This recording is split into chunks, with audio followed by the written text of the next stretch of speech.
Hello दोस्तों, कैसे हो? आपका स्वागत है त्रिपाण स्टडी सेंटर में। आज जो हम करने जा रहे हैं क्लास 12 एनआईएस बोर्ड का जो है बायोलॉजी का चैप्टर नंबर 23। ये चैप्टर जो है molecular inherent and gene expression के विषय में है, जो कि बहुत ही इंपॉर्टेंट है। ये टॉपिक उन बच्चों के लिए भी इम्पोर्टेंट है जो सीबीएसई एनआईएस या यूपी बिहार बोर्ड में पढ़ते हैं।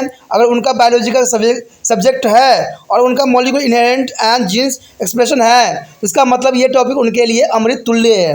दोस्तों, ये चैप्टर कई मानने में बहुत इंपॉर्टेंट इसलिए रहेगा क्योंकि हम इसमें डीएनए आरएनए के विषय में विस्तार पूर्वक चर्चा करेंगे और जानेंगे कि उसके आरएनए और डीएनए के क्या मान्य हैं। आपको पता है कि ये टॉपिक जो रहेगा आपको हिंदी इंग्लिश दोनों ही जो है भाषाओं में समझाने की पूरी कोशिश किया जाएगा।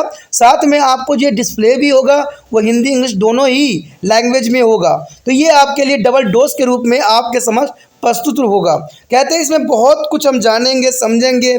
जीन्स क्या होता है, उसका फंक्शन क्या होता है, आरएनए क्या होता है, डीएनए क्या है, आरएनए में कौन कौन से पार्ट होते हैं, हेलिकल स्ट्रक्चर जो होगा डीएनए के हम बारे में जानेंगे। तो सब बहुत कुछ होगा, बहुत कुछ हम समझेंगे। लेकिन आपको पता है चैप्टर स्टार्ट करने से पहले एक बात जो मैं हमेशा कहता हूँ, जिसको आपको सोचना भी चाहिए, विचार भी करना चाहिए और अमल भी करना चाहिए, वो ये है कि जब भी वीडियो देखिए पूरा देखिए, क्योंकि अधूरा जानकारी सदैव खतरनाक होता है। साथ में एक इंपॉर्टेंट बात ये भी रहता है, अगर आप पहली बार वीडियो देख रहे हो तो लाइक शेयर सब्सक्राइब करना मत भूलना। देखिए दोस्तों, लाइक कीजिएगा तो बनाने वाले का जो है प्रोत्साहन बढ़ता है और आपके लिए अच्छा से अच्छा करने की कोशिश करता है। ठीक है, सब्सक्राइब करना आपके हित में है। इसका कारण ये है कि अगर आप सब्सक्राइब करके रखोगे तभी जो है मेरा वीडियो का नोटिफिकेशन मिलेगा।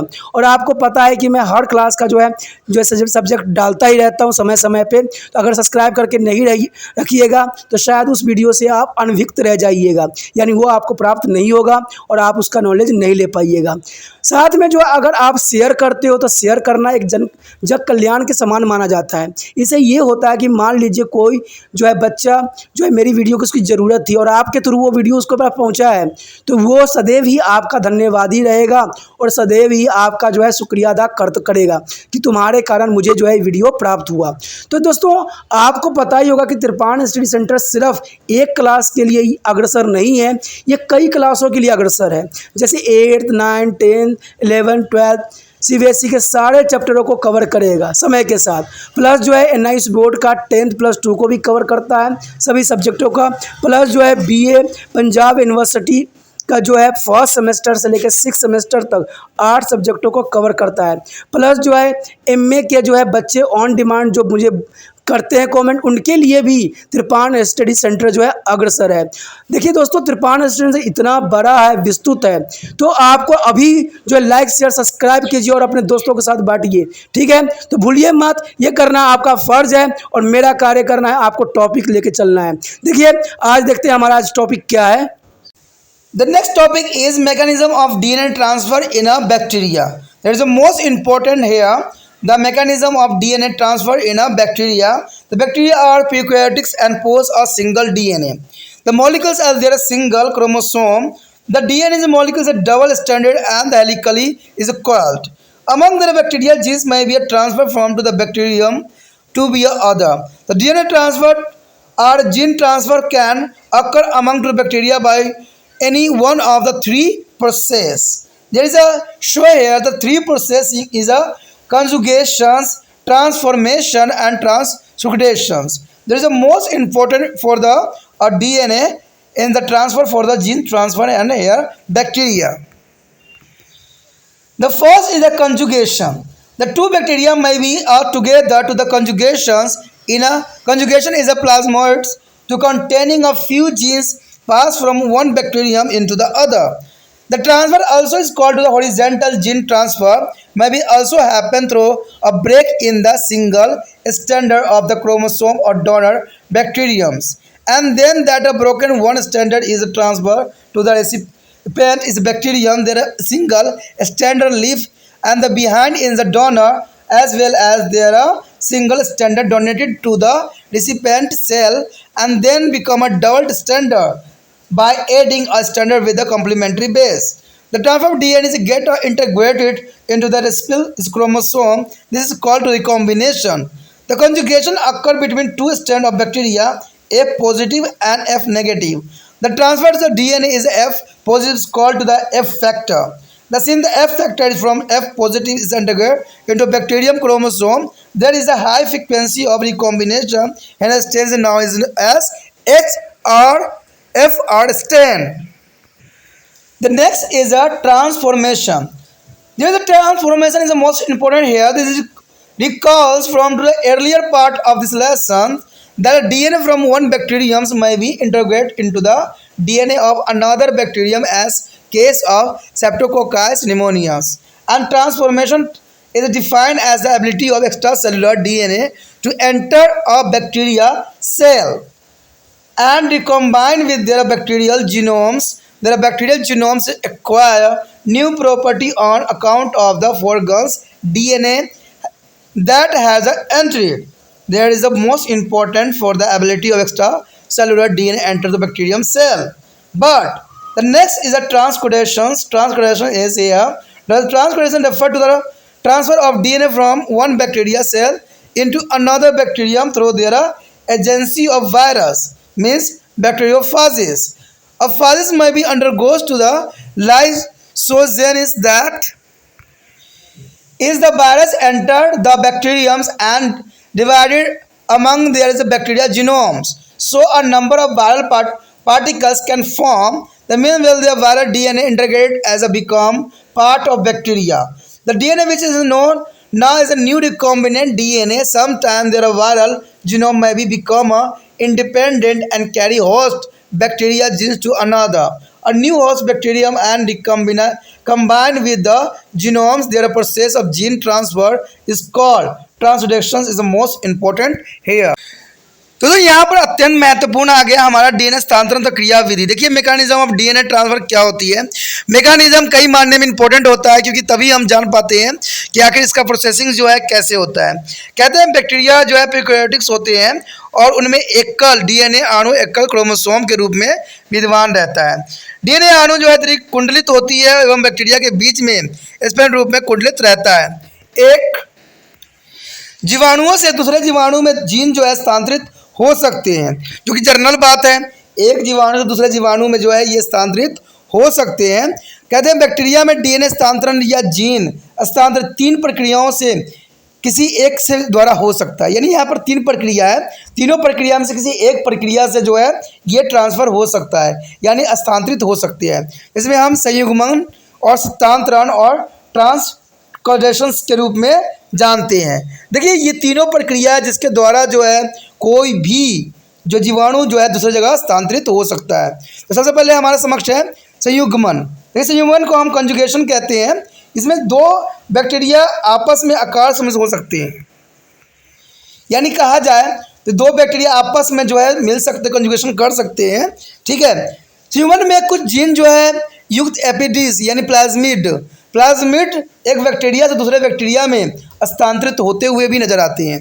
कहते हैं ये स्थानांतरण जिसे क्षैतिज जीन स्थानांतरित भी कहा जा सकता है, यानी इसको हम क्षैतिज जीन स्थानांतरण के नाम से भी जान सकते हैं। कहते हैं दाता बैक्टीरियो में क्रोमोसोम के एकल तंतु के टूटने से भी हो सकता है। तब पश्चात टूटा हुआ तंतु एफ फाइलस द्वारा गाय कोशिका में स्थानांतरित हो जाता है।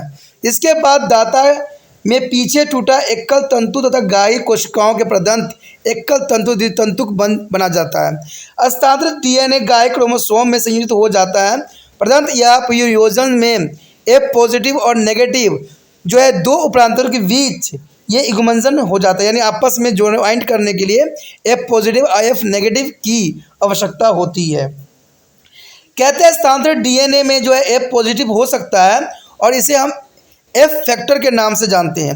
एक्स फैक्टर को अभिकर्ता या कारक के नाम से भी आप जान सकते हो, क्योंकि एफ पॉजिटिव से एफ फैक्टर यानी अभिकर्ता कारक बैक्टीरियाई क्रोमोसोम में संयोजित होता है, इसलिए पुण्य संयोजन की उच्च प्रवृत्ति होते हैं और उपदेव यानी स्टेनिंग HFR बन जाता है, जो कि काफ़ी इंपॉर्टेंट है। देखिए कंजुगेशन बहुत महीने में बहुत इंपॉर्टेंट रहता है। इसी के द्वारा जो है कई कार्य संपन्न भी होते हैं, चाहे एफ पॉजिटिव एफ नेगेटिव की बात किया जाए या फैक्टर की बात किया जाए, तो ये काफ़ी इंपॉर्टेंट यहाँ पर बात रखता है। कहते हैं एकल तंतु से गाय करके ये जो है आगे स्थानांतरित होती है। आगे जो हमारा दूसरा है वो ट्रांसफॉर्मेशन यानी रूपांतरण कहते हैं उसको हम। कहते हैं आपने इसके बारे में पहले भी चर्चा कर चुके हो, ठीक है। एक बैक्टीरिया का डीएनए दूसरे बैक्टीरिया से संयोजित हो सकता है। देखिए, एक बैक्टीरिया का डीएनए दूसरे बैक्टीरिया के डीएनए से संयोजित हो सकता है। जैसे कि आपको पता ही है कि स्ट्रेप्टोकोकस निमोनियास जो होती है के मामले में होता है। कोशिकाओं के एक बाहर के डीएनए की एक बैक्टीरियाई कोशिका में प्रवेश करने पर बैक्टीरियाई जीनोम्स के साथ पुनः संयोजन होने की क्षमता को रूपांतरित ही कहते हैं, यानी दूसरे में प्रवेश कराने की प्रक्रिया को ही रूपांतरित कहते हैं। कहते हैं बैक्टीरियाई जीनोम्स बाहरी डीएनए के प्रवेश पाने के कारण जो है न्यू गुण अर्जित कर लेता है, यानी दूसरे बैक्टीरिया में जब जाएगा, दूसरे बॉडी में प्रवेश करेगा तो नया गुण जो है ये अर्जित कर लेगा। तो ये काफ़ी इंपॉर्टेंट बात यहाँ पर रखता है। उसके पश्चात है ट्रांसडक्शन। देखिए, ट्रांसडक्शन इज मोस्ट इंपॉर्टेंट। कहते हैं विषाणु बैक्टीरियोफाजेस, यानी वे करता तो डीएनए के एक बैक्टीरियाई कोशिका से दूसरे बैक्टीरियम्स में डीएनए के स्थानांतरण को हम ट्रांसडक्शन कहते हैं। यानी दूसरे बैक्टीरिया में प्रवेश कराने की प्रक्रिया को ये कहलाता है। कहते हैं एक बैक्टीरियोफाजिस, ठीक है, में लाइसोजेनी हो सकती है। तो लाइसोजेनी हो सकती है अर्थात विषाणु बैक्टीरिया में प्रवेश करता है और बैक्टीरियाई, ठीक है, जीनोम्स के साथ विभाजित हो जाता है। अंततः कई विषाणुकर्ता निर्मित हो सकते हैं। इसी दौरान जो विषाणु जो है डीएनए संयोजन होते हैं और बैक्टीरियाई डीएनए का हिस्सा बन जाता है, जो कि नई पुनर्योजित डीएनए में होता है। कभी कभी विषाणु जीनोम यानी वायरल जीनोम स्वतंत्र हो सकता है और इसको पोषक बैक्टीरियाई के साथ लेकर नए पोषक बैक्टीरियम में प्रवेश कराने के लिए भी अग्रसर होता है। तो यानी बैक्टीरिया में प्रवेश करके इसको जो है जीनोम में पुनः संयोजित हो सकता है। स्थानांतरण की इस जीनी प्रक्रिया को हम ट्रांसडक्शन कहते हैं। यानी ट्रांसडक्शन का मतलब ही होता है कि बैक्टीरिया को ट्रांसफर करना, ट्रांसडक्शन करना, दूसरी जगह पहुंचाने की प्रक्रिया होती है। The our next topic is DNA replication. DNA replication is the most important here. The DNA replication is a duplicate itself with the complete of fidelity for the passing of genetic information to the next generation of the cells. The replication may be thus there are defined as the mechanism for a transmission of genetical information generation after generation. There is the most important here. There is a genetical information pass out there generation after generation. You will learn there a lesson cell that cell pass through their cell cycle, and the DNA replication of DNA duplications take place or during S phase. There is a S phase is most important. And the next is the mechanism of replication. What is the mechanism of replication? So here there is a replication occur through the following step. Here the unbindings of DNA double helix. There is the most important, the unbindings of DNA. They are the two standard of replicating DNA molecules separated by the action of the enzyme is a helicase, and top polymerase enzyme keep it open. The open part is the replication fork of showing here diagram.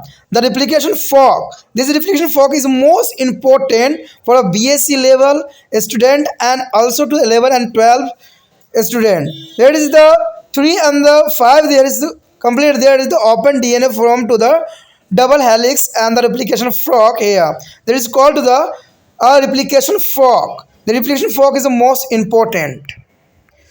There is the synthesis of the primer. The primer is a short RNA molecules about a 5 to 10 base. It is a form of in the presence of the enzyme primers. The primers provide to the 3 OH group of their attach of the new DNA strand. That is the most important for the OH alcoholics.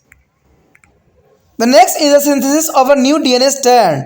There is opened strands of DNA from to the template, and the new strand are complementary to the as a template the get a synthesis at the replication fork. A new DNA strand began to the synthesis is attaching to itself to the primer. In the presence of enzyme as a DNA is a polymerase, it is a beginning synthesis from its a 5' end and a DNA strand of complementary to ones of the unbonded parental's DNA strand get a synthesis. The new strand of DNA is a continuity to the synthesis is a unit repeated and is a term as the leading strand. There is a most important for the hair and synthesis of the other new DNA strand here.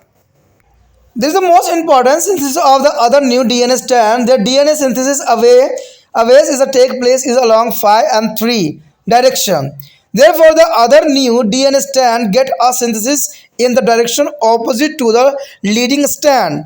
This new strand called to the lagging strand. The lagging strand has a built up to a small piece and shown in the figure, and in the presence of enzyme DNA is a polymerase. This the synthesis of the lagging strand are discontinuously. The new piece of DNA are termed the Okazaki. Okazaki fragment is the most important here in the presence of the enzyme ligase and the energy source or the ATP. There is a Okazaki piece get a joined together form a DNA strand. Here shown in this diagram of Okazaki fragment. There is the most important here. Okazaki fragment is the lagging strand and leading strand. Here there is 3 and 5 and 3 and 5. There is a parental strand. There is the most important formation of new DNA strand. There is the Okazaki fragment and shown here. There is the most important.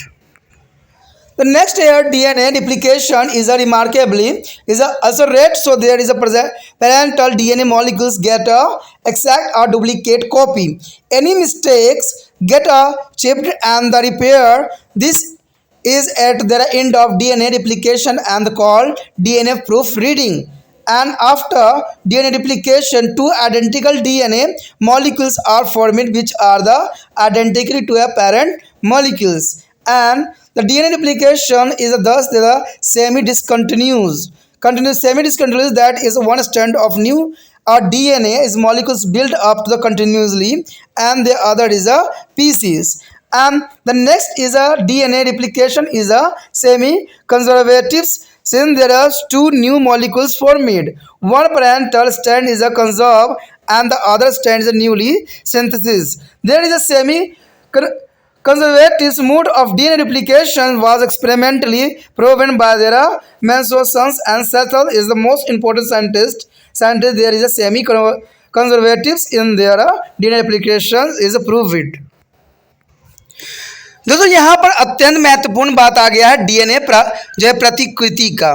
देखिए इसमें जो है DNA प्रकृति यानी DNA replication के विषय में हमने बात करना जो कि बहुत इंपॉर्टेंट है कई एग्जाम के लिए। अगर आपका टॉपिक है डीएनए रिप्लिकेशन तो ये बहुत इंपॉर्टेंट रहेगा आप लोगों के लिए।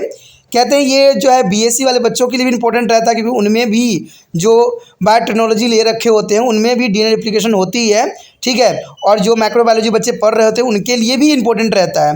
कहते हैं अगर देखा जाए अगर हम डीएनए प्रतिकृति के बारे में चर्चा करें तो कहते हैं नई पीढ़ी कोशिकाओं को जीनी सूचनाएं हस्तांतरित करने के लिए डीएनए स्वयं स्थिर रूप से द्विगुणित होती है। यानी जहाँ कहते हैं कुछ जीन जो होती है कुछ बातें जो होती है ट्रांसफ़र करने के लिए डीएनए स्वयं ही अपना कार्य करने में अग्रसर रहती है।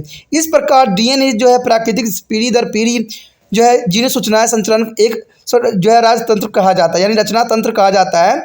यानी रचना तंत्र के रिगार्डिंग ये ट्रांसफ़र होती रहती है। यानी कहा जाए तो पीढ़ी दर पीढ़ी ये जीन की सूचनाएं जो होती है एक जनरेशन से दूसरे जनरेशन में ट्रांसफ़र होता रहता है। कहते हैं अगर विभाजन की अवधि में प्रत्येक कोशिकाएं एक कोशिका चक्र से गुजरती है जिसको हम एस प्रवस्था के दौरान डीएनए प्रकृति की द्विगुणित भी होती है, जिसको हम पिछले पार्ट में भी पढ़ा था और जाना भी था, जिसमें हम एस प्रवस्था के बारे में यानी एस फेज के बारे में हमने डिस्कस भी किया था। आगे देखा जाए तो इसकी बात यही आती है कि इसकी प्रतिकृति का जो है रचना तंत्र है वो किस प्रकार है, किस प्रकार इसको बनाई गई है। तो देखिए चलते क्या है। अगर देखा जाए प्रकृति का संरचना किस प्रकार होती है तो वो भी एक विशिष्ट है। यहाँ पर दोहरी डीएनए कुंडलित का खुलना, देखिए ये बहुत इंपॉर्टेंट बात रखता है कि ये दोहरी कुंडलित होती है। और जब ये दोहरी कुंडलित आप खोलते हो तो इसमें एक विचित्र सी घटना देखने को मिलता है। कहते हैं डीएनए अणु के दो तंतु हेलिकेज क्लीविंग की प्रक्रिया द्वारा अलग अलग हो जाते हैं। जब यहाँ पर हेलिकेज क्लीवन की प्रक्रिया होती है तो ये जो डीएनए के जो तंतु होते हैं जो डबल हेलिक्स होते हैं वो अलग हो जाते हैं, ये कुंडली टूट जाती है, ठीक है, जिसको टाइपोसोमेरेज कहते हैं, टाइपोसोमेरेज कहते हैं। क्रमेण इसी खुला रहता है। खुला हुआ भाग प्राकृतिक द्विखंडित होती है जैसे कि आप चित्र में भी देख सकते हो। यहाँ पर चित्र में क्लियर दिखाने की कोशिश किया गया है कि प्रतिदीर्घांड यानी यहाँ पर 3 और 5 के रेशो में दिखाया गया है। अगर देखोगे 5 में अगर देखा जाए तो खुला डीएनए दोहरी कुंडली का निर्माण करता है और प्राकृतिक दीर्घांत बीच इसके सेंटर पॉइंट को कहते हैं। तो इस प्रकार जो ये डायग्राम भी काफ़ी इंपॉर्टेंट रहता है, कई बार एग्जामिनर का ये मनपसंद क्वेश्चन बना है। उसके बाद है प्राइमर का संश्लेषण। देखिए प्राइमर का संश्लेषण यानी ऑब्जर्वेशन होना काफ़ी इंपॉर्टेंट रखता है। कहते हैं प्राइमर एक 5 से 10 बेस एक छोटा आरएनए के अणु है।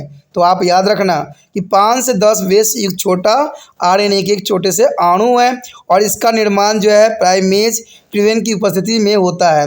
प्राइमर जो है निर्मित हो रहे नए डीएनए से जुड़ने के लिए जो है 3OH समूह प्रदान करता है, यानी एल्कोहलिक ग्रुप्स को प्रदान करता है, क्योंकि यहाँ पर OH लिया गया है तो एल्कोहलिक ग्रुप के लिए ये जो है आगे रिप्लिकेट करेगा।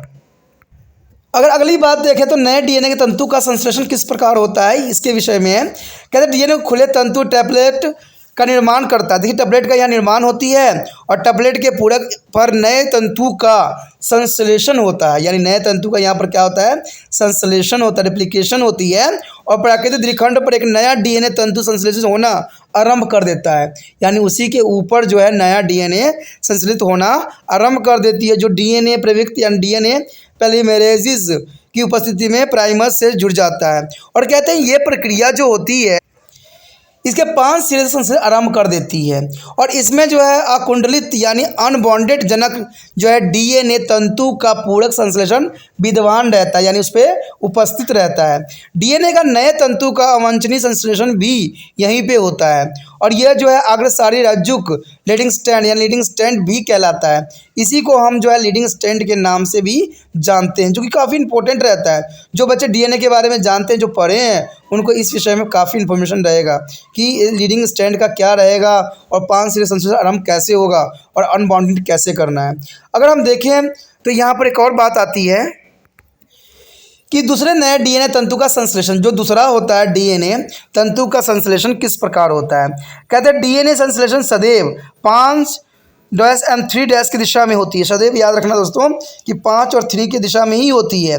अंतर लीडिंग स्टैंड की विपरीत दिशा में दूसरा डीएनए तंतु संश्लेषित होता है। यह तंतु जो होते हैं यानी ये फिगमेंट होते हैं प्रविक्त रज्जुक यानी लैंगिंग स्टैंड कहलाते हैं और इसी को ही हम परिवेष्टन रज्जुक यानी लैंगिंग स्टैंड कहते हैं। और ये डीएनए जो है पॉलीमरेज प्रोटीन की उपस्थिति में छोटे छोटे खंडों में निर्मित होती है, यानी ये बहुत ही छोटे छोटे पार्टों में विभक्त हो जाते हैं।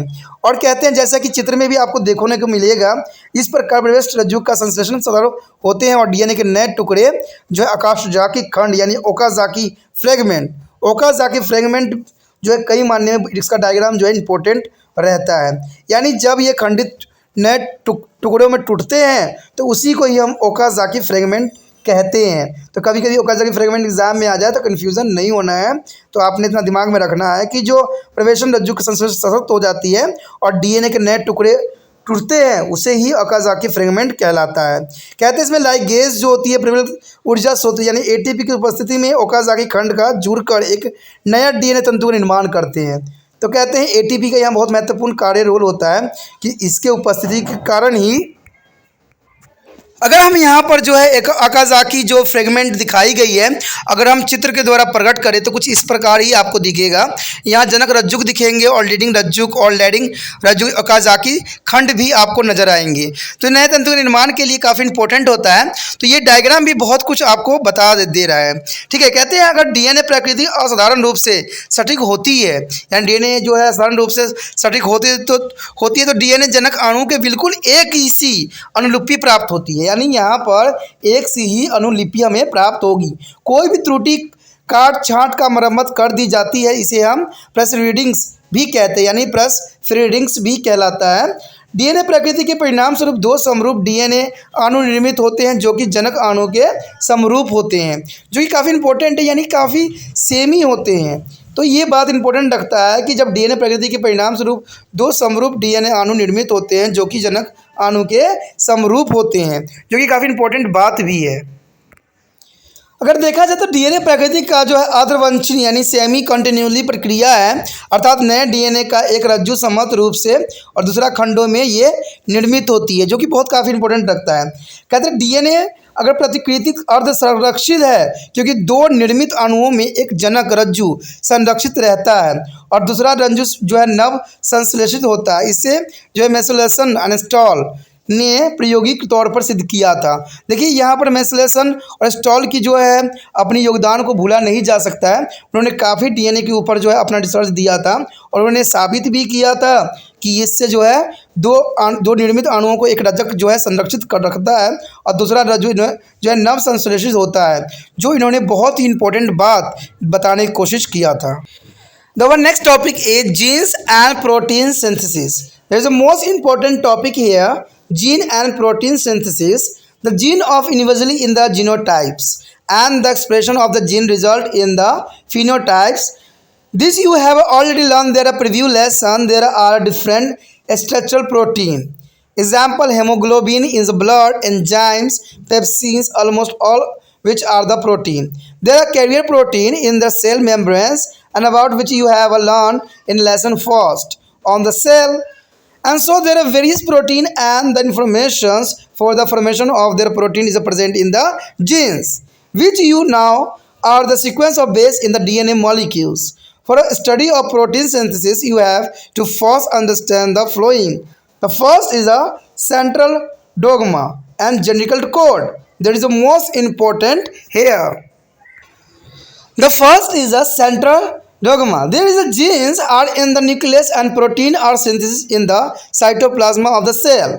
The transfer of information from a genes to be a site of protein synthesis is a continuity. There is central dogma. The central dogma is operate in the flowing sequence. Is information flow from the DNA particle genes. That is the most important. The information flow, there is a particle genes to be a particle protein through the RNA. Here show in this flow chart the DNA transcription of RNA and there is the RNA translation for protein. Therefore, the protein synthesis of first the information coded in a DNA in the copied as the complementary messenger. The RNA molecules, this is a term to the transcription messenger. RNA is carrying to the information moving out of the nucleus into the cytoplasm and attached to there is a ribosome to translate the information in the form of a protein. This term is called to the translation in the shown here. And in the retrovirus, their genetical material is RNA. Therefore, during the protein synthesis, it is the first. The transcript into the DNA molecules in the presence of enzyme, reverse transcriptase, and then to the path of central dogma is flowing shown below. There is RNA is a reverse transcription here. There is a goes with to DNA, and the DNA goes with to messenger mRNA, and there is a 8 list go with to protein. There is genetical of retrovirus on here. And second is the genetical code. Their genetical code is the most important here. The information from a synthesis of protein is present in the DNA in a sequence of nucleotide. This coded information was discovered by Nergoworks, Mathis, and Okoye. There is a genetical code referred to the information in a DNA responsible for their amino acid sequence of a particular protein to the synthesis. The information is coded as their sequence of nitrogen base in the DNA molecules. The particle genes of fragment of DNA which is a carrier their code for a synthesis of complete is a polypeptide proteins, and their term is a satron. Satron there is a term is called to the complete polypeptides means a protein. The genetical code of the following character, that here show the genetical code is a character here. It's the most important topic here. There is the character of genetical code. The first is genetical code is a triplet code. There is a first is a genetical code is a triplet code. This means to that sequence of 3 base is called codon, has the information of particular amino acid. The sequence of codon is determined to the sequence of amino acid in a protein. Genetical code is unambiguous, that is the particular codon can be coded from any one amino acid. And third is genetical code is a convolution and a non-overlapping. This means to that is a rare continuity from the beginning to the end. Here the fourth is a genetical code is a degenerated. There is a genetical code is degenerated. There are 20 amino acids only that form the various protein of living beings. But if 3 out of 4 nucleotides each are continually one of the 4 base from a codon, there can be a 4 is a power 3 q's is mean to the 64 codon. There is a 4 is a power q's is there a 64 codon. Hence more than one codon code for the particular amino acid. That is the code is a degenerated in their fact, as you can see from a table. First 2 ways of the codons from their same amino acid are common, and their third change of the variable, this is called variable is a hypothesis. There is the most important here. The next is the genetical code is a read on the transcript as a mRNA, means messenger. There is a protein during the protein synthesis. There is the most important here, transcript of messenger RNA during the protein synthesis, and AUG's codon. AUG codon from to the methionines, and initially codon is the first one to the transcript from the citron. But 7 points the character is the most important. UAA and UAG and UGA are the stop codon and anticodon of one of these 3 codon is present at the end of every citron a terminate protein synthesis. There is the most important here, the 3 as the codon present in the end of every citron terminate protein synthesis. And the last is a genetical code is universal. There is a genetical code is a universal and common for almost all organisms on the earth. There is a most important thing here. The genetical code is universal and common for almost all organisms on the earth. दोस्तों यहाँ पर अत्यंत महत्वपूर्ण बात आ गया है, gene तथा protein संश्लेषण। देखिए जीन तथा प्रोटीन संश्लेषण क्या होती है। संश्लेषण का मतलब आपको पता ही है, कहते हैं यहाँ पर जो है जीनोटाइप्स का भी अपना महत्व रखता है। जैसे आपको पता है कि हर चीज़ों का अपने जगह पे बहुत ही महत्वपूर्ण होता है। जैसे मैं आपके लिए वीडियो बना रहा हूँ, ये आपके लिए अत्यंत महत्वपूर्ण है, क्योंकि आपको भी लग रहा होगा कि ये बहुत ही साधारण है, बहुत ही आसान है, ठीक है, लेकिन कहते हैं इसमें भी बहुत मेहनत लगती है, बहुत ही प्रोसेसिंग लगती है। दोस्तों ये साधारण बेशकली आपको दिख रहा होगा, क्योंकि मुझे पता है आज के समय डिजिटल की दुनिया है, यहाँ पर तो हर चीज़ जो है 3D में दिखाई जाती है। लेकिन फिर भी आप सोच रहे होगे कि एक ऐसे टीचर हैं जो कि सिंपली बता रहे हैं, कैसा इंस्टीट्यूट वाले हैं जैसे सिंपली करा रहे हैं। लेकिन दोस्तों ये सिंपल नहीं है, जितना आप सोच रहे हो ना उससे भी कहीं ये विस्तृत है। कारण क्या है, अगर आपको मैं समझाता हूं तो आप मेरे शक्ल पे देखोगे। कोई टीचर जो होते हैं अगर आपको स्क्रीन पे समझाते हैं तो आप टीचर की शक्ल देखोगे या लिखी हुई बातें ही देखोगे। लेकिन यहाँ पर जो है अगर आपको किताब को ही रिप्रेजेंट कर दिया जाए तो ये बहुत बड़ी बात हो जाती है, क्योंकि शब्द देखिए कहते हैं लाइन टू लाइन पढ़ना एक बहुत ही बड़ी बात होती है। आप जब ये पढ़ोगे ना तो आपको ऐसा लगेगा कि आप अपने किताब से रीड कर रहे हो, और ये भी डिजिटल माध्यम से। तो ये बहुत ही इंपॉर्टेंट रहता है। कहते हैं यहाँ प्रोनाउंसिएशन की कोई बात नहीं रहती, बात होती है सिर्फ आपको समझने का कि इस टॉपिक में क्या समझाया जा रहा है, ठीक है। लेकिन दोस्तों आपको पता है कि त्रिपान सेंटर सिर्फ ये वीडियो उन बच्चों के लिए बनाने के लिए अग्रसर है जिन बच्चों की ये ज़रूरत है, जिनको चाहिए कि उनको ज्ञान की आवश्यकता है। क्योंकि मुझे पता है एक बात ज़रूर है कि जब तक आपको सही ज्ञान की मार्गदर्शन नहीं रहेगा, आप एक अच्छा इंसान, आप देश के कल्याण के लिए कभी भी अग्रसर नहीं रह सकते। क्योंकि अधूरा जानकारी लेके आगे बढ़ना ये कदाचित उचित नहीं होता है। आपको पता ही है कि त्रिपान सेंटर ये भी चाहता है कि ये वीडियो उन बच्चों तक पहुँचे जिनको इस वीडियो की ज़रूरत है। लेकिन ये कब संभव होगा, कैसे संभव होगा? आप सोच रहे होगे कि आप वही बात दोहराई जाएगी, लेकिन दोहराने से दोस्तों कुछ नहीं होना है। ये तो मैं सिर्फ आपको याद दिलाता हूँ कि आपने क्या करना है, इसको व्हाट्सएप स्टेटस पे जरूर लगा देना है, ठीक है। आपको इसमें कुछ ही प्रकार की कोई तकलीफ नहीं होगी, कोई भी लोग आपको गलत नहीं कह सकता है, क्योंकि जिसको ये वीडियो की ज़रूरत होगा वो एक्सेप्ट करेगा, जिसको इस वीडियो की ज़रूरत नहीं होगा वो रिजेक्ट करेगा। कहते हैं कि जो प्यासा होता है उसको पानी के लिए वो तरसता ही है, अगर वो आपके तरफ से मिल जाए तो उसके लिए अमृत तुल्य हो जाएगा। तो इसमें आपको सोचना नहीं। देखिए, अगर आप व्हाट्सएप स्टेटस पे लगाते हो तो कोई भी व्यक्ति आपको गलत नहीं कह सकता है, कोई भी बुरा नहीं कहेगा, क्योंकि ये पढ़ाई लिखाई की बात है, पढ़ाई लिखाई की माध्यम कुछ भी हो सकती है, ठीक है। इसलिए त्रिपाठी सेंटर जो है आप लोगों के लिए हिंदी, इंग्लिश, ठीक है, चाहे वो डिस्प्ले हो, चाहे आपको वो समझाने की बात हो, तो हर कुछ जो है आपके फेवर में ही कार्य करने की कोशिश किया जा रहा है। तो आपका भी फर्ज है जितना हो सके दूसरे बच्चों को तक ये पहुंचाने में मेरा हेल्प करो, सहायता करो, ठीक है। तभी जाके जो है त्रिपाठी सेंटर और भी आपके लिए अच्छा करेगा।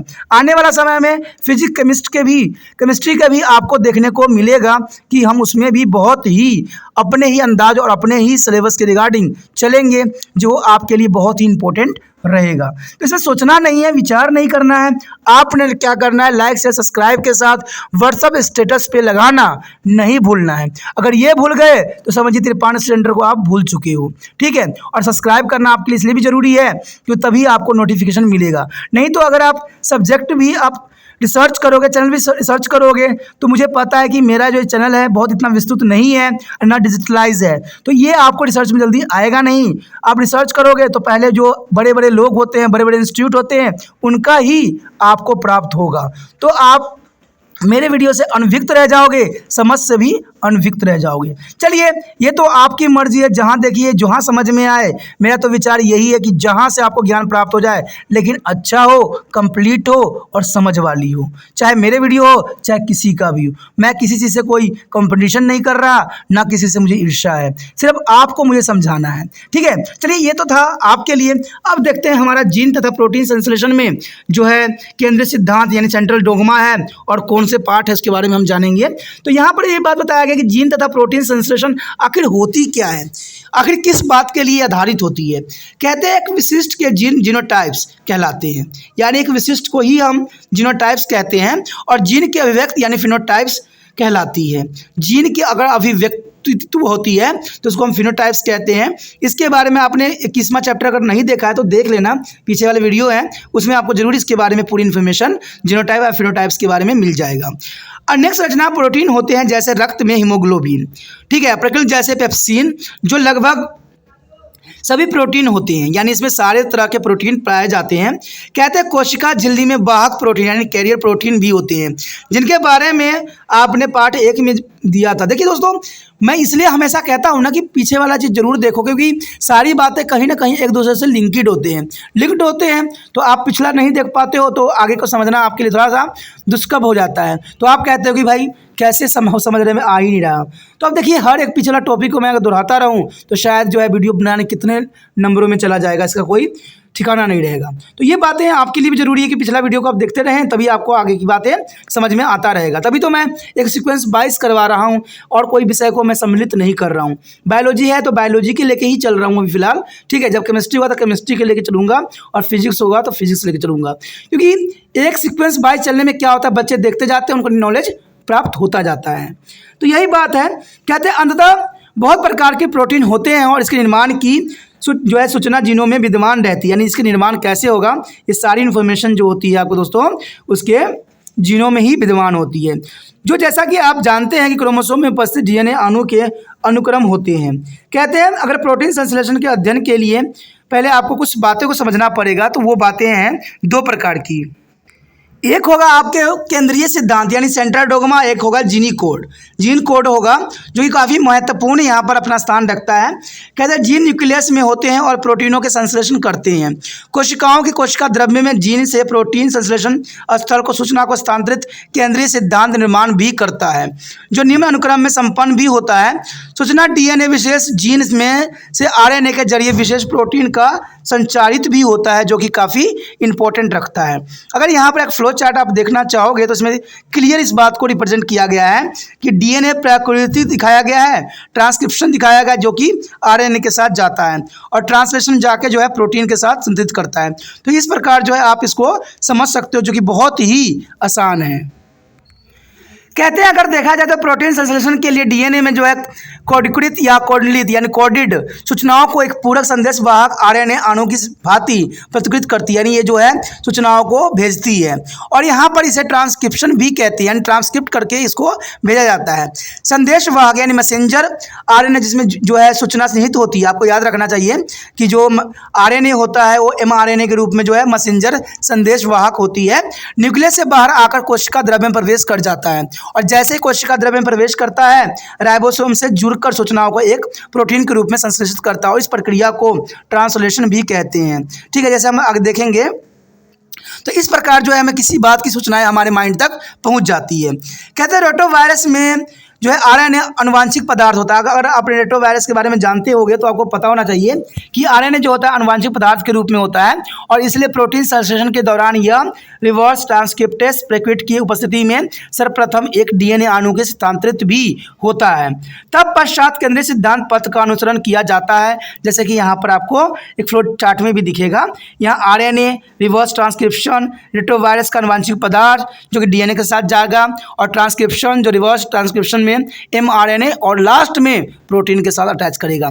तो ये डायग्राम भी बहुत कुछ बता देती है यहाँ पर।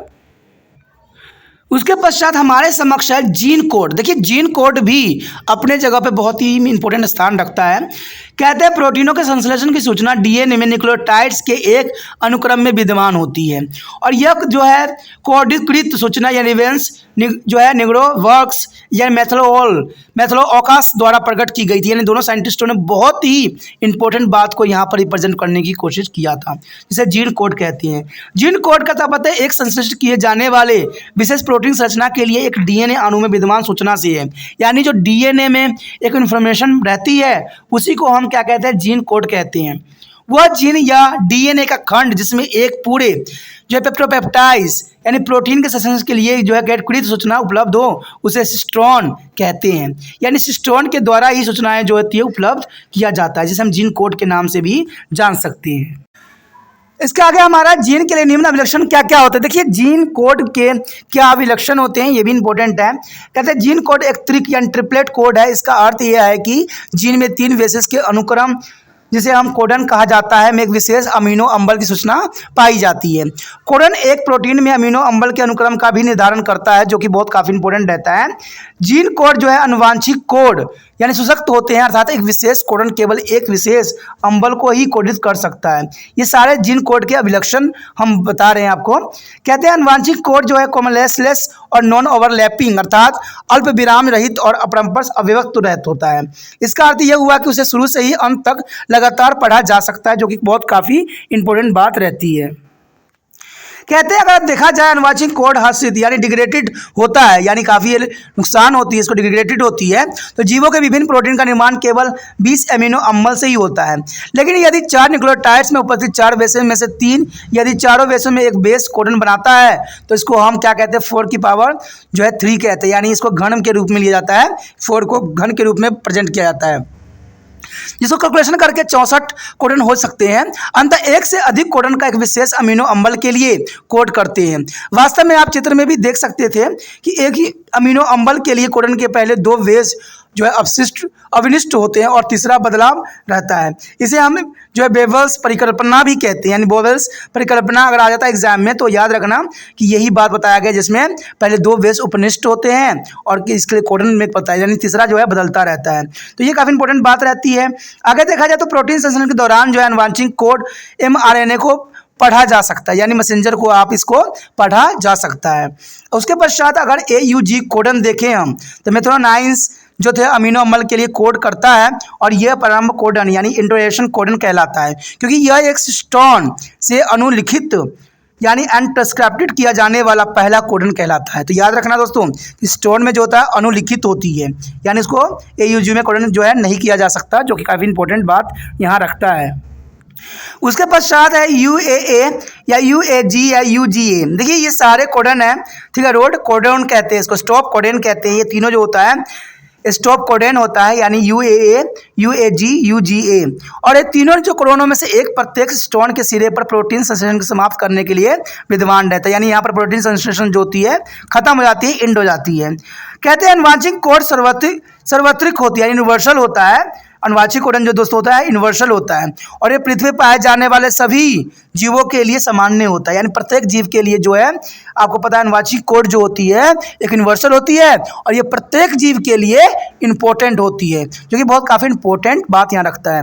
The our next topic is transcription in eukaryotic bacteria. There is a most important topic here. The flow of genetic information from the cytonics DNA to mRNA is called transcription. It's occur in the following step here. There is the first step here, a cytonics DNA, which is a carrier of information from a protein to the synthesize as a unibind in the presence of enzyme helicase of topoisomerase. And second is a DNA polymers is beginning to the catalyst synthesis of mRNA. It is singlet by a protein called sigma factor. That is called to the protein synthesis here a sigma factor.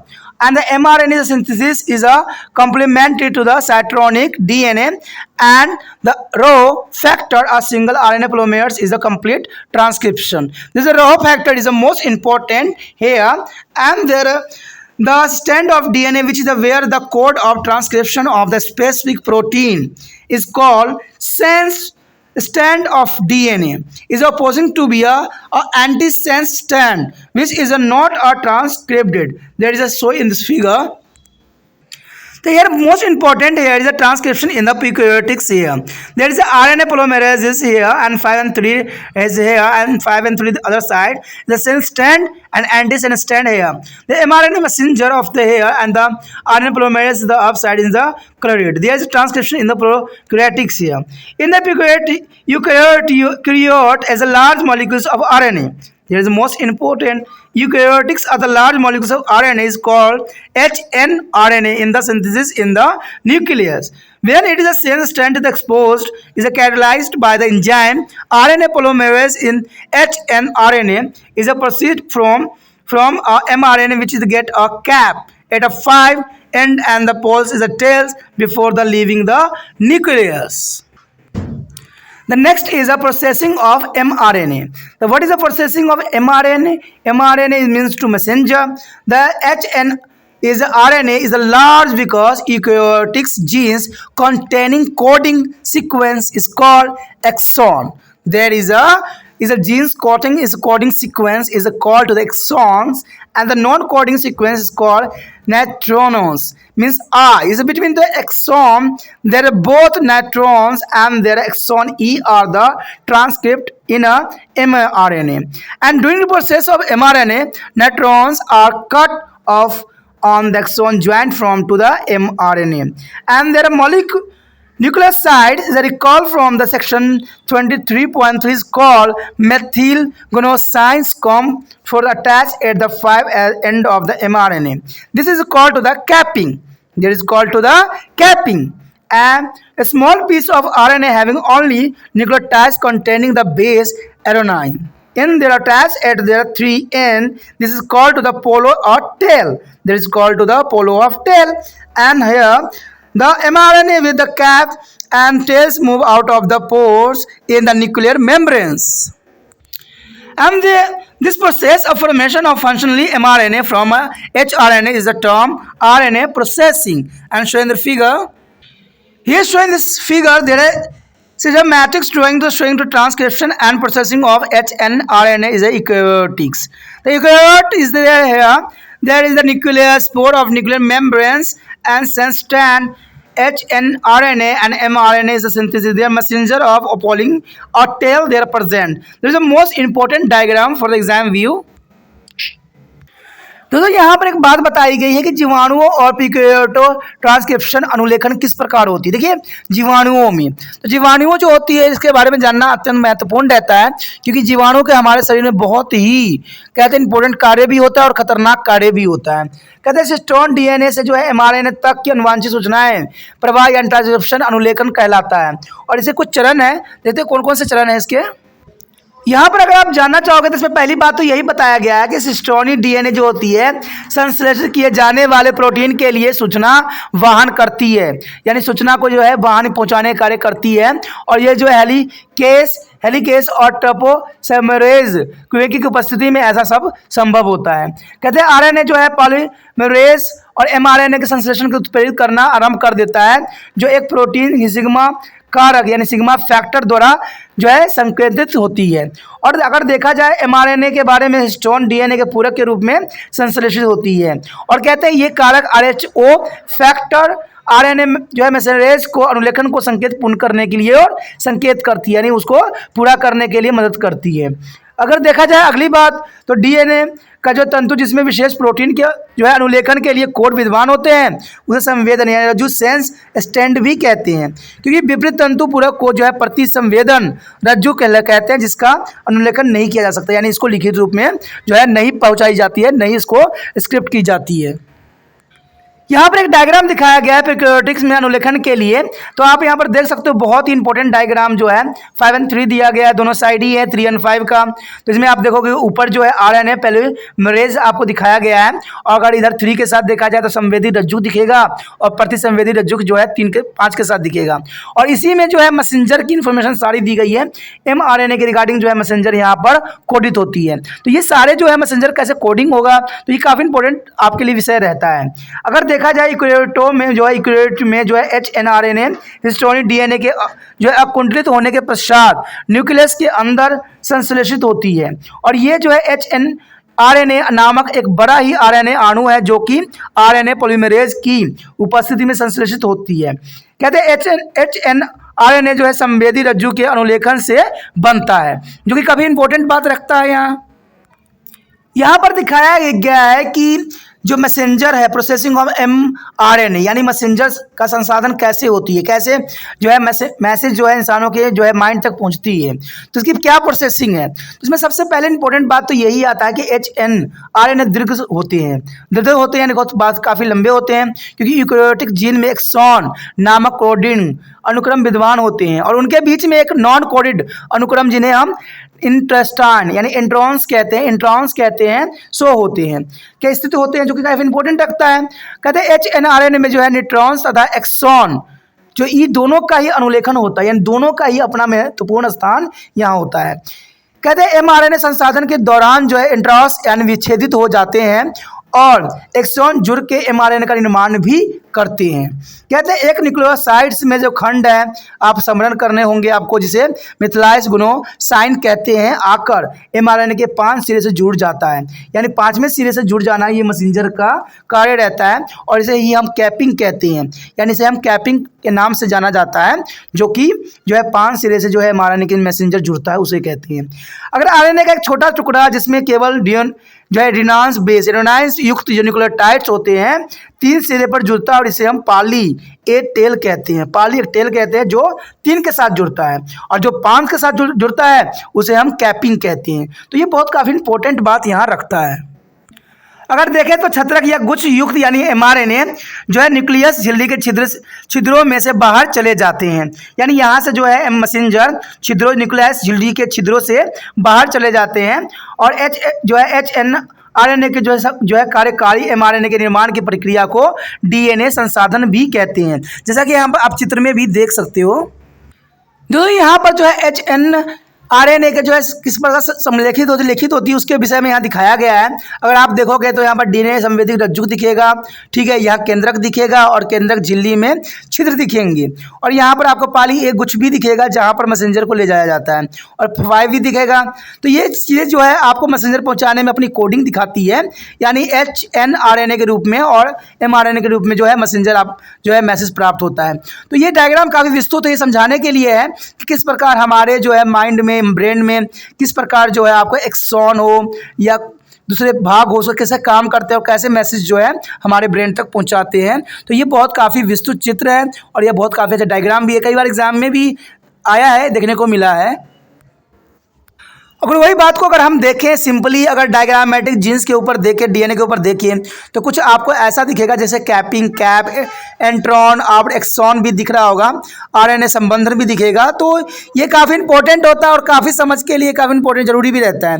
अगर आगे देखें तो इसमें और भी चीज़ दिखाने की कोशिश किया गया है। तो यहाँ पर आप देख सकते हो कि यहाँ पर जो है MGPP की दिखाया गया है जो 3 और 5 के साथ बंधी हुई है, और यहाँ पर जो है ये दूत यानी आरएनए मैसेंजर के रूप में पैसा पहुँचाने की कोशिश किया जा रहा है। जो एसोनाइलेशन के रूप में होता है और पॉली ए टेल्स के रूप में प्रेजेंट होता है। तो ये आरएनए का संसाधन है जो बहुत काफ़ी इंपॉर्टेंट है, जो मैसेंजर के कार्य करता है।